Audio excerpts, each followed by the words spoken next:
하나님의 말씀 보겠습니다. 하나님의 말씀은 고린도후서 제3장 6절로부터 11절에 이르는 말씀입니다.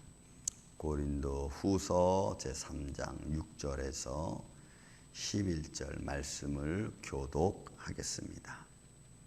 그가 또한 우리를 새 언약의 일꾼 되기에 만족하게 하셨으니 율법 조문으로 하지 아니하고 오직 영으로 함이니 율법 조문은 죽이는 것이요 영은 살리는 것이니라.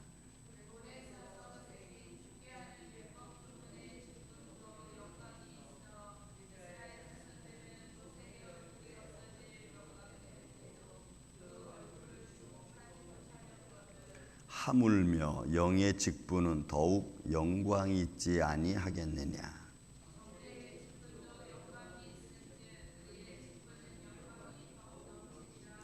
영광되었던 것이 더 큰 영광으로 말미암아 이에 영광될 것이 없으나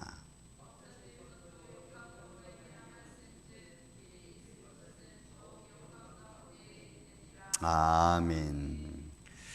자, 바울이 고린도 교회와 지금 관계가 좋지 않죠. 바울 사도권, 복음 전하는 전도자들에 대한 고린도 교회 성도들은 야, 네가 정말 복음을 전할 수 있는 사람이냐? 네가 정말 하나님께 부름받은 사도냐?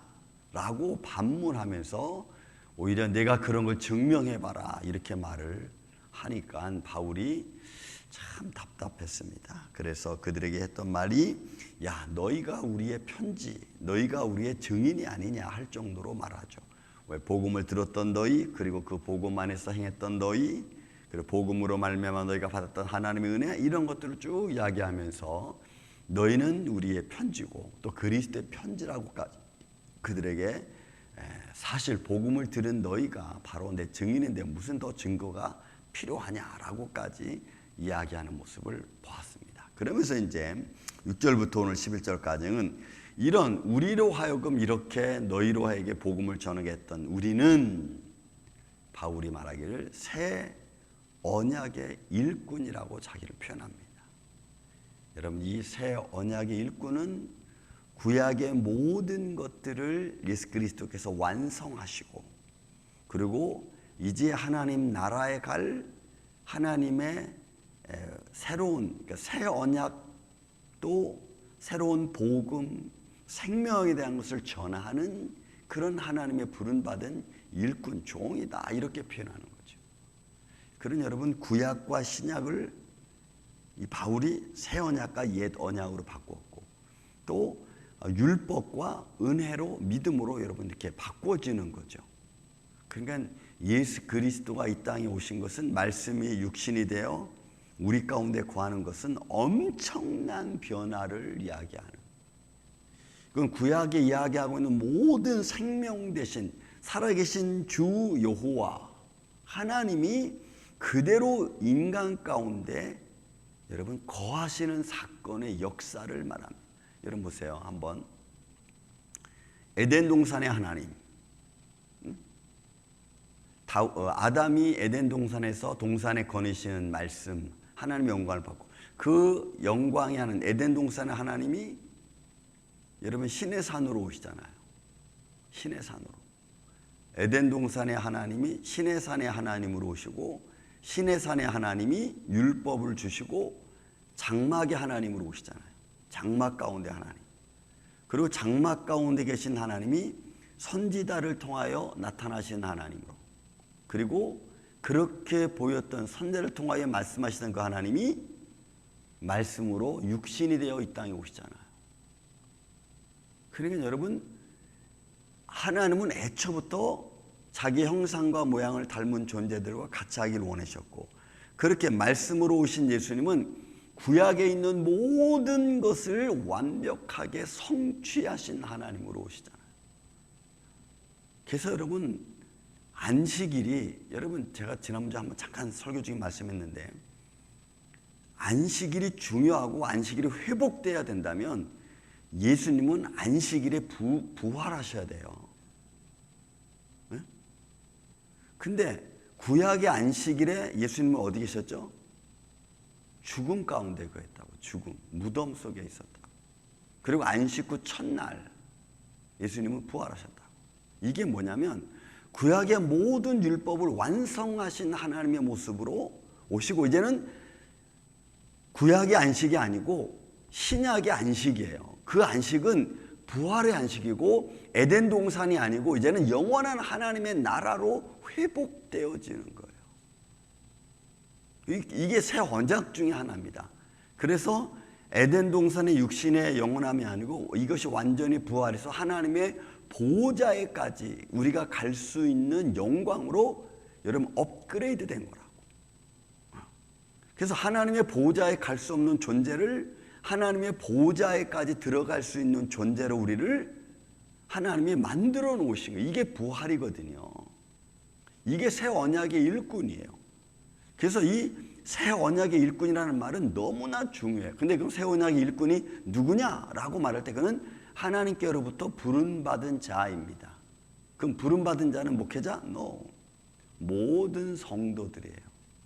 예수 그리스도를 믿는 모든 성도들이 믿습니다. 그래서 저와 여러분도 새 언약의 일꾼이에요.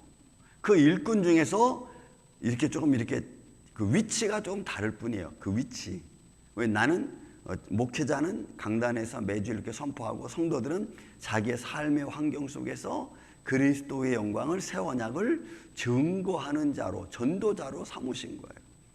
그래서 선교사라고 하는 말은 꼭 외국에 나가서 복음을 전하는 자만 선교사가 아니라 어떻게 보면은 내외적으로 우리가 다 하나님의 복음을 전하는 전도자, 선교사인 줄로 믿습니다. 이게 새 언약의 일꾼이에요. 그래서 이 새 언약의 일꾼은 율법의 조문으로 된 게 아니고 또 없어질 육의 조문으로 된 것이 아니라는 거예요. 이 육의 조문, 율법의 조문은 뭘 말하냐면 전통과 관례를 말해.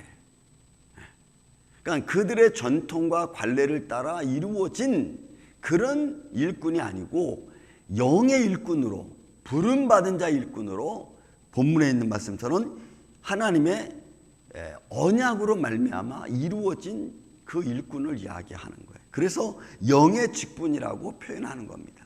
영의 직분이라고. 그러니까 여러분, 우리는 율법의 조문으로 만들어진 부름받은 성도나 또는 백성이나 또는 목회자가 아니고 여러분, 영의 직분으로 부름받은 하나님의 성도, 하나님을 아바, 아버지라 부를 수 있는 그런 위치에 있는 자임을 믿습니다.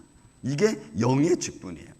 그러니까 돌에 써서 새긴 죽게 하는 율법의 조문의 직분도 영광이 있는데, 하물며 여러분 이스라엘 자손을 모세 얼굴에 없어질 영광, 그것 때문에 이스라엘 백성들이 여러분 두려워했죠. 그 없어질 영광도 율법의 조문으로 된 일꾼도 귀하게 여겼다면, 그러면 하물며 영의 직분이겠느냐.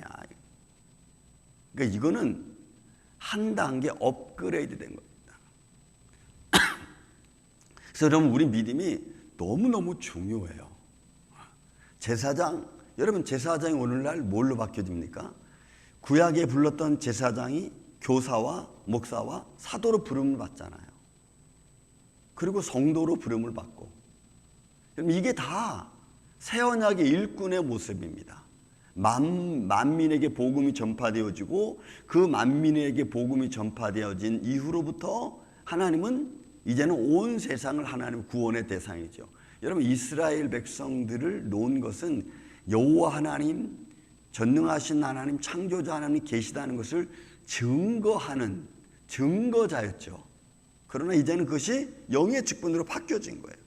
그러면 여러분 9절의 말씀 보면 정죄의 직분도 영광이 있은즉, 여러분 이 정죄의 직분은 율법의 조문을 따라 만들어진 직분을 말합니다. 이 정죄의 직분도 영광이 있은즉 의의 직분은 영광이 더욱 넘치리라. 그러니까 율법과 은혜를 동시에 바울은 지금 이야기하고 있는. 그러니까 왜 이 말씀하냐면 지금 고린도 교회를 통해서 바울을 계속해서 반대 여론을 조성하고 있는 사람들이 누굽니까? 모세의 제자들이라고 하는 소위 유대인들 아닙니까? 아시아로부터 온 유대인들이 계속해서 자기는 모세의 제자라고 하면서 바울이 전하는 그리스도의 복음을 계속해서 잘못된 것을 오도하고 있잖아요. 그러니까 정죄의 직분을 가졌던, 율법을 통하여 만들어졌던 그들이 전하는 제사장적, 전통과 관례 이런 것도 영광스럽고 아름다운 거라면 하나님께로부터 예수 그리스도의 십자가의 보혈로 말미암아 죽으심 그로 말미암아 부름받은 하나님의 자녀들 성도 그리고 성령의 충만함을 입고 성령에 감동된 자들 하나님의 직분을 가진 영의 직분자들은 더 영광되다고 하는 거예요. 저는 오늘 저와 여러분이 가지고 있는 이 영광의 성령의 역사를 통해서 이루어지고 있는 이 감동의 역사를 통해서 나아가고 있는 이 영의 직분, 여러분 이 은혜가 오늘 여러분들과 저 안에 하나님의 영광으로 충만하기를 저는 주의 이름으로 축원을 드립니다. 이 아름다운 거죠.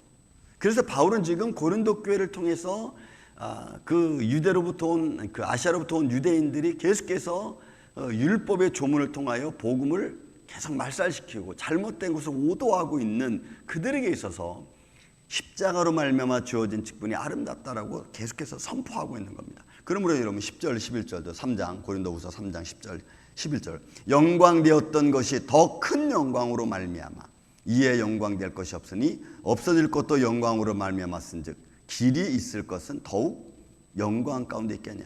여러분 그러니까 부활의 영광이 더 아름다운 거죠. 이제는 제사장의 직분, 정죄의 직분으로 말미암아 이루어진 것, 율법의 조문으로 만들어진 이런 직분, 일꾼이라기보다는 이제는 부활의 일꾼이라.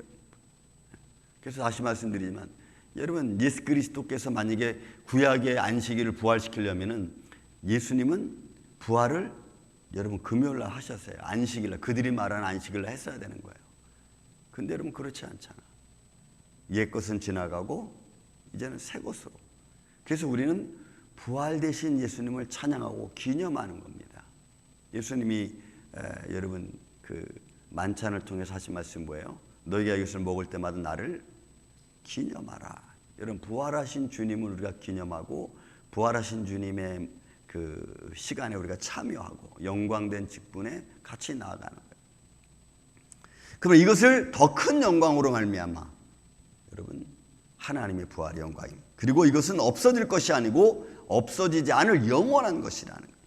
그래서 없어질 것도 영광으로 말미암았은즉 그렇다면 길이 있을 것 영원한 것은 더욱 영광 가운데 있지 않겠느냐 하면서 바울이 그리스도의 복음을 율법의 조문과 이렇게 비교해 가면서 어느 것이 더 하나님께 영광된 것이고 그 영광된 것이 오히려 의롭다라고 지금 선포하고 있는 하물며 여러분 우리 삶 가운데서 지금 이 순간 우리가 영의 직분을 갖고 의의 직분을 갖고 부름받은 자의 모습으로 이 복음을 선포하고 그리고 믿음의 길을 걸어가는 이 아침에 저와 여러분 이 안에 오늘 하나님이 우리를 통해서 역사하시는 그 손길이 오늘 우리의 삶의 현장에서 아름다운 열매를 맺을 수 있는 복된 하루가 되시기를 예수님의 이름으로 축원을 드립니다. 사랑과